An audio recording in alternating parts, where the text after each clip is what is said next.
Bonsoir, Monaco face au Covid-19, émission spéciale crise sanitaire numéro 31. Moins il y en aura, mieux ce sera. Plus fort que l'Eurovision de la chanson, voici le Monaco-Vision du bruit. Quel quartier de Monaco sera le grand gagnant de la battle des immeubles lancée par Monaco Info? Hier soir à 20h, c'était au tour du quartier de l'Annonciade. 3, 2, 1, il est 20h, c'est la bataille des immeubles, on fait du bruit à l'Annonciade. Encore plus fort.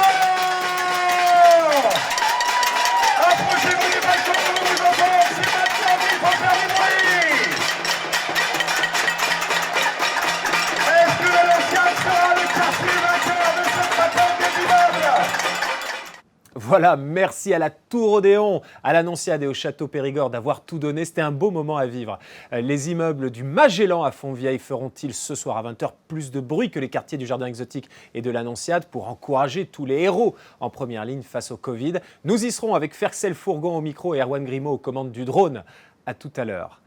C'est une exclusivité Monaco Info. Nous avons réalisé un sondage inédit avec un échantillon ultra ciblé, ultra représentatif au sein du réseau Malizia, avec une question très claire pour déterminer qui est votre pilote de Formule 1 préféré.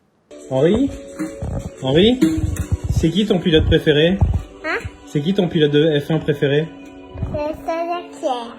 Tu me le redis bien fort, c'est qui ton pilote de F1 préféré? C'est ça, Leclerc. Et il est plus rapide que qui? Le rapido, c'est Flash McQueen. Comme tout bon sondage, il faut du décryptage. Charles Leclerc, il est plus rapide que Flash McQueen. Flash McQueen, c'est lui. Et Charles Leclerc, c'est lui. Comment vit-il son confinement à Monaco? Comment a-t-il réagi à l'annulation du Grand Prix? Charles Leclerc, le pilote monégasque de la Scuderia Ferrari, sera notre invité ce soir. Avant cela, le vendredi, c'est Benoît de Sévlinges. Nous ferons notre point très attendu, notre point hebdomadaire avec la directrice du CHPG. Mais tout de suite, le point info avec vous, Émilie Rousseau.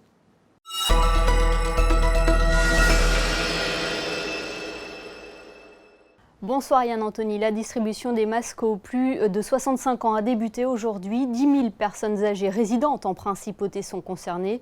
Les masques en tissu sont livrés avec une notice d'utilisation. Certains procédés sont à respecter avant usage. N'oubliez pas de vous désinfecter minutieusement les mains avant de placer le masque sur votre visage et de le laver à 60 degrés minimum après chaque utilisation. Inutile de vous déplacer à la mairie pour récupérer ces fameux kits. Ils vous seront distribués individuellement dans votre boîte aux lettres. On le rappelle quand même, ces masques ne doivent pas inciter la population à sortir davantage. Un mot à présent sur la mobilisation de l'AMAD en faveur de l'enfance en Afrique, une action menée en collaboration avec la Croix-Rouge monégasque et qui répond à un réel besoin sur le continent africain durement touché par l'épidémie. Pour répondre à cette urgence, l'AMAD, avec ses partenaires sur le terrain, a décidé de se concentrer en priorité sur la prévention de la propagation du coronavirus via une campagne de communication sur les gestes barrières. Des équipements de protection et des respirateurs vont également être fournis aux hôpitaux partenaires. Enfin, des contenus pédagogiques vont être produits et diffusés à destination des élèves de l'Ouest africain pour poursuivre l'enseignement scolaire qui a été interrompu mi-avril. Monaco solidaire de la campagne internationale Light It Blue, le Palais Princier, le Conseil national et le Grimaldi Forum se sont illuminés de bleu hier soir. Un geste en soutien aux professionnels de santé, aux travailleurs de première ligne et qui a été suivi par de nombreux pays comme les États-Unis, le Japon, l'Espagne ou la Grande-Bretagne. Merci, chère Émilie. Direction le CHPG pour notre point hebdomadaire avec sa directrice. Bonsoir, Benoît de Sévlinges. Bonsoir Yann Anthony. Alors, comme chaque semaine, on commence par un bilan chiffré. Combien de patients Covid sont hospitalisés ou ont été hospitalisés au CHPG? Écoutez, j'ai le plaisir de vous annoncer qu'on est passé sous la barre des 10 patients, puisqu'on a 6 patients en unité d'hospitalisation conventionnelle et 3 en réanimation actuellement. Les 3 derniers jours, consécutivement, on n'a eu aucune annonce de nouveaux cas de contamination. Donc, le pic épidémique n'arrive toujours pas. La première vague, réellement, n'arrive toujours pas.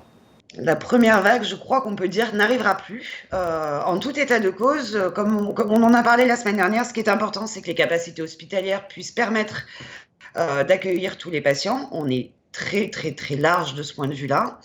Donc concrètement aujourd'hui, on réinstalle nos anciennes spécialités dans les unités. On garde une unité de réanimation et une unité d'hospitalisation conventionnelle dédiée au Covid pour l'instant. Et ça sera gardé de toute manière jusqu'à la fin juin. Donc on va dire que la première étape du déconfinement va être réalisée à l'hôpital. Donc là, c'est le retour à la normale plus, c'est-à-dire que vous êtes en capacité de réagir face à des cas de Covid-19, mais rien à signaler. Alors, on est en capacité de continuer à accueillir, bien sûr, des patients Covid-19 positifs.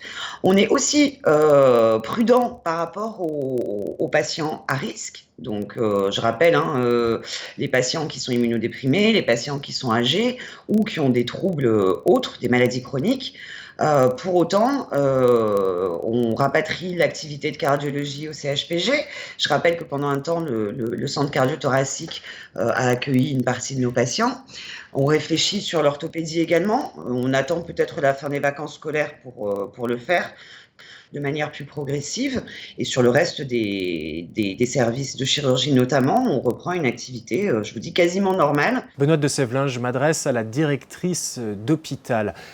Quand vous déployez l'infanterie, l'artillerie, la cavalerie, que tout le monde est sous pression, tout le monde est prêt à la bataille et que la bataille n'arrive pas, comment vous gérez psychologiquement ? Là, on est tous très heureux, bien évidemment, de pas avoir été mis dans une situation qui est celle de nos amis du Grand Est ou de l'Île-de-France. Pour autant, ça va être long à gérer et ça va être difficile parce qu'aujourd'hui, il va falloir apprendre à vivre avec le Covid, se dire que le virus va finir par circuler un jour ou l'autre, donc les patients, on va les avoir, mais petit à petit. De l'autre côté, ça nous permet quelque chose dont on est très heureux et très fiers, c'est qu'on a commencé à envoyer du personnel dans le Grand Est pour aider. Donc le docteur Jean Catino, qui est anesthésiste réanimateur, est parti cette semaine. Le docteur Desitrane va partir la semaine prochaine. Et du personnel paramédical qui va s'y ajouter avec des infirmières et des aides-soignantes. Évidemment, tout le monde est volontaire pour monter.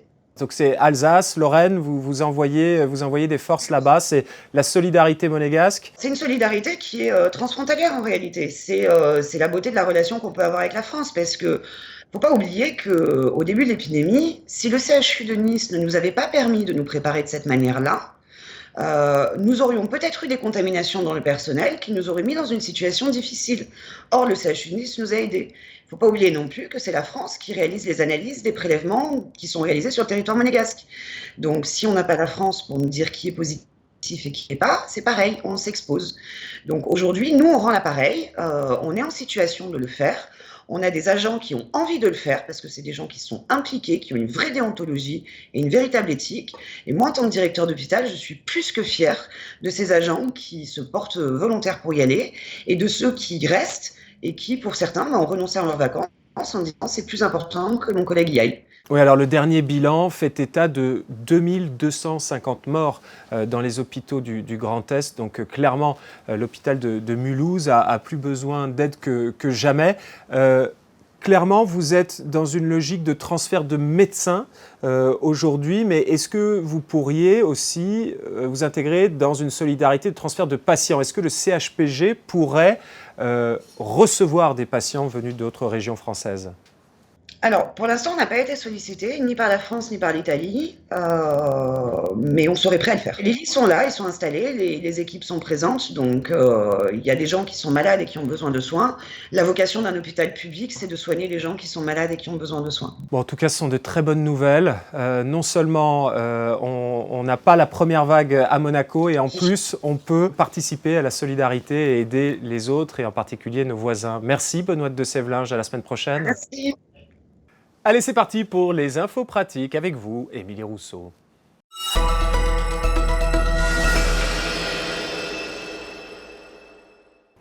Vous connaissez peut-être Molotov, cette plateforme pour regarder la télévision autrement. L'application vient tout juste de lancer Molotov pour l'école. Il s'agit de programmes accessibles gratuitement à destination des élèves de la maternelle à la terminale. Molotov complète cette offre par des cours audiovisuels produits par une start-up toulousaine. Restez en bonne santé, restez fort, restez actifs. C'est le message du Comité international olympique. Sur son site Olympic Channel, le CIO propose des vidéos d'entraînement à domicile, mais pas avec n'importe quel coach. Des champions olympiques, patineurs, judokas, nageurs partagent leurs exercices quotidiens ou leurs astuces pour garder la forme. Rendez-vous sur ce site, le www.olympicchannel.com. Il y a un mois, Yann Anthony, nous lancions le hashtag Réseau Malizia. Eh bien, ce groupe Facebook destiné aux résidents monégasques s'apprête à dépasser la barre des 2000 membres. Depuis peu, nous avons lancé un sondage sur cette page pour connaître les nouvelles habitudes des confinés. Cette semaine, il était question d'en savoir un peu plus sur vos programmes préférés. Le résultat est sans appel. Netflix et son éventail de programmes arrivent en tête du sondage. D'autres profitent du confinement pour revoir les grands classiques du cinéma ou les ballets de Monte-Carlo que nous rediffusons actuellement sur Monaco Info. À noter, Yann Anthony, que les membres du réseau Malizia sont fidèles à notre émission puisque Monaco face au Covid-19 arrive à la 2e position. Et oui, Émilie, presque 2000 membres au sein du réseau Malizia sur Facebook. La résistance est en place. Voici le best-of de vos posts.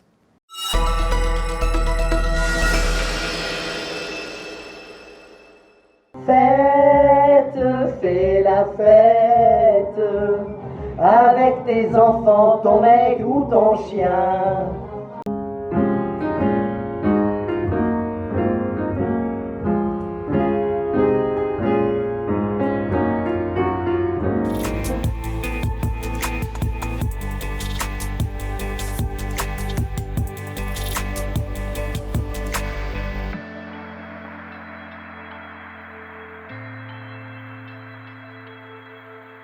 Chante, oui, chante, et tu verras que c'est bon de parler de balcon à balcon.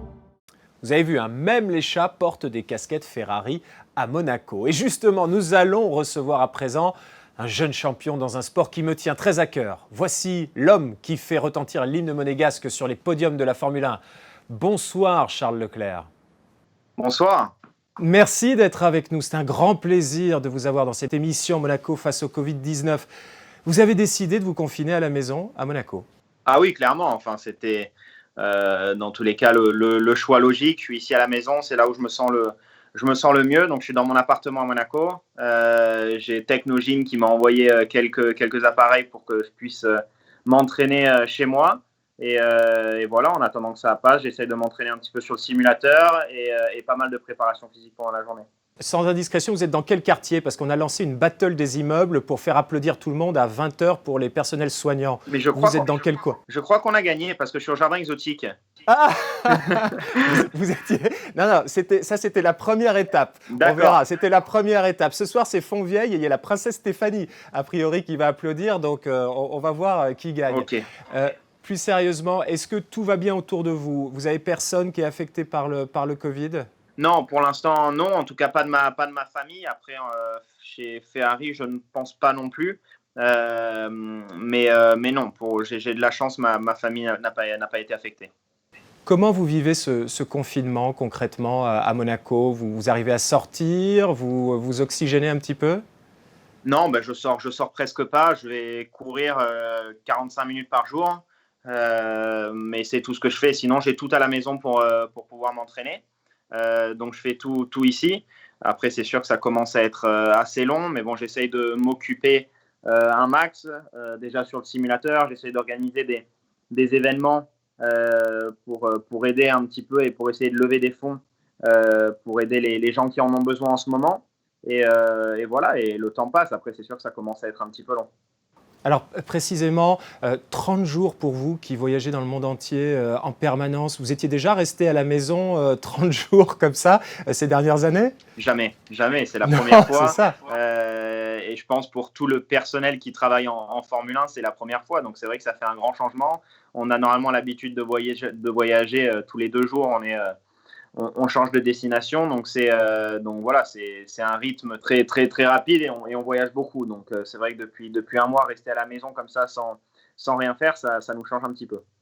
Alors, en attendant, vous ne faites pas rien, vous vous rendez utile. Vous précisiez justement que vous participez à ces Race for the World, donc pour lever des fonds pour le fonds de solidarité de l'OMS, qu'on a bien besoin parce que là, a priori, il y a leur budget qui devrait être raboté. Et puis, vous avez également prêté votre image à la Croix-Rouge italienne. Oui, Race for the World, je suis très content qu'on ait réussi à organiser ça. On s'est organisé entre pilotes, donc c'est pas facile quand vous savez à quel point on est organisé. Nous les pilotes, on n'est pas du tout organisé, donc c'était compliqué de mettre tout ça en place. Mais on a réussi, on a déjà levé plus de 50 000 euros.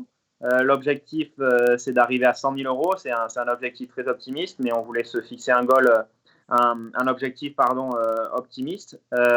Et donc voilà, la dernière course, en tout cas le dernier événement, ce sera ce soir. Et voilà, j'espère qu'on a réussi en tout cas à aider les gens pour que le temps passe un petit peu plus vite. Et en même temps, c'était pour la bonne cause. Alors vous êtes un adepte de e-sport, vous avez gagné d'ailleurs le premier Grand Prix, là, Melbourne. Ça, c'était chouette, mais on voit aussi que vous avez une forme d'autodérision. Je m'explique. À Bakou, l'année dernière, Grand Prix d'Azerbaïdjan, vous étiez grand favori pour la pole. Et là, en Q2, on ne sait pas ce qui se passe, vous prenez le mur. Et je me souviens, vous aviez dit « je suis stupide, je suis stupide, je suis stupide ». Et là, vous êtes à nouveau sur votre simulateur, vous faites le Grand Prix d'Azerbaïdjan et boum, à Bakou, même sur simulateur, vous reprenez Même le mur. erreur, même virage, ça n'a pas raté. Et vous dites sur Twitter, même virtuellement, ça m'arrive. Ouais, un genre de montage. J'ai fait un montage que j'ai mis sur les réseaux sociaux. Je trouvais ça marrant, ça a fait sourire beaucoup de gens et on en a besoin en ce moment, donc c'est cool. Est-ce que ça vous suffit là? Parce que là, finalement, vous avez un besoin de compétition et donc vous assouvissez ces pulsions et ce besoin de compétition à travers le e-sport? Oui, après ça me suffit, non.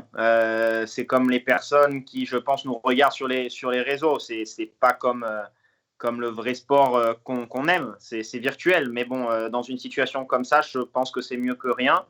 Et pour moi, ça m'aide à toujours m'entraîner, même si c'est un petit peu d'une différente façon, que le style de pilotage est très différent.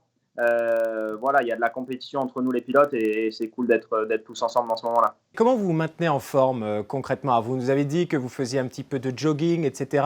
Est-ce que vous avez des préparateurs physiques qui vous encadrent? Est-ce que Mattia Binotto, il est sur votre dos? Est-ce qu'il vous appelle? Est-ce qu'il dit prends pas trop de kilos? Comment ça se passe? Bon, je suis très strict avec ma diète. J'ai mon physio et mon préparateur physique qui est avec moi ici depuis que je suis rentré d'Australie.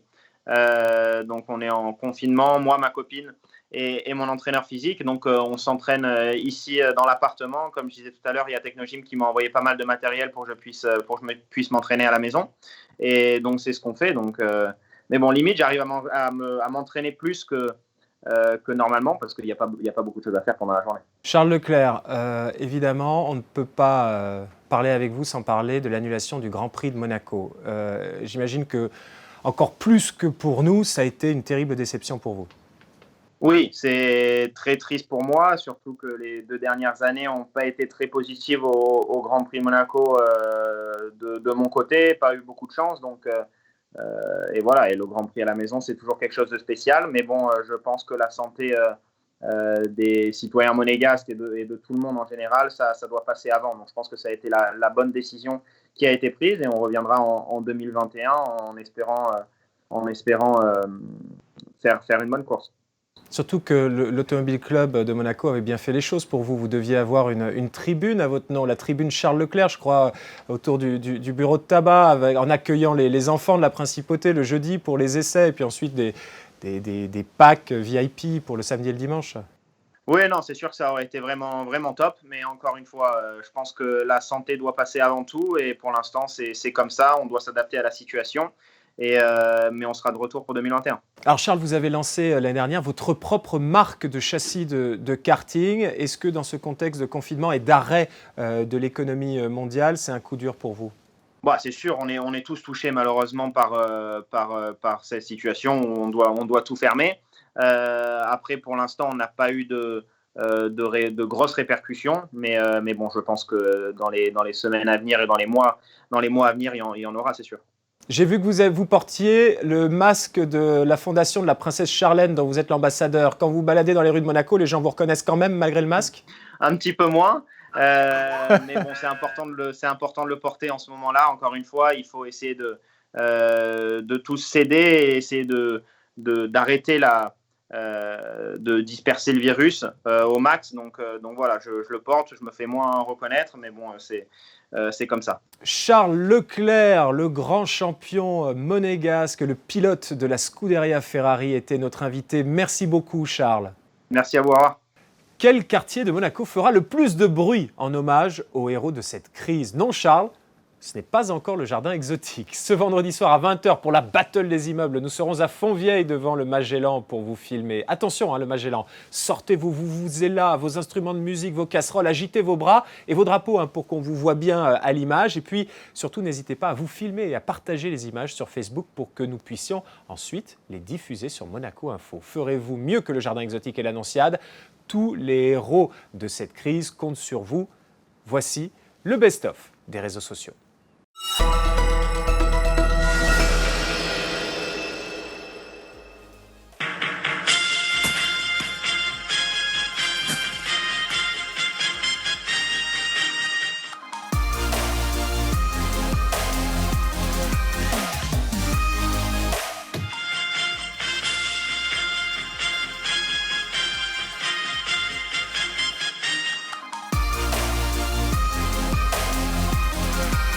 Saturday, Sunday, what? There's light again. There's light Sunday, what? There's light again. There's light Sunday.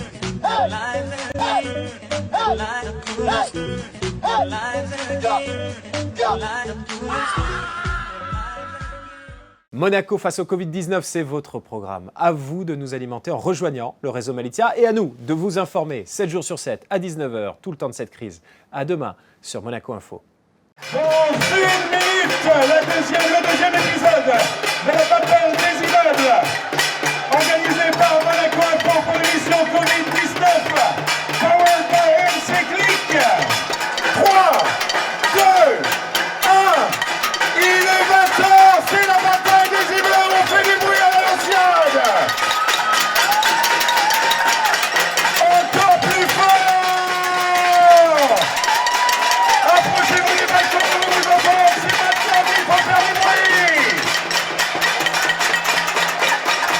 Est-ce que l'Annonciade sera le quartier vainqueur de cette bataille des immeubles? À vous de jouer.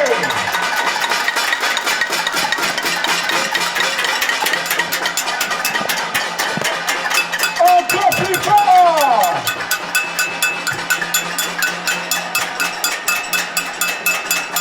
Alors, préparez-vous, on va jouer maintenant. Est-ce que vous êtes prêts pour un énorme clapping? Tout le monde est main en l'air. Attention, vous êtes prêts ensemble?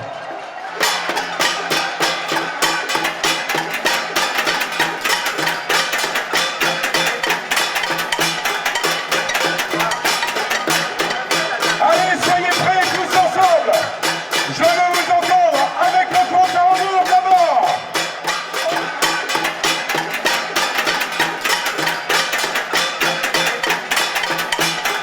Merci à tous. Bonsoir. Et n'oubliez pas, stay at home. Restez chez vous.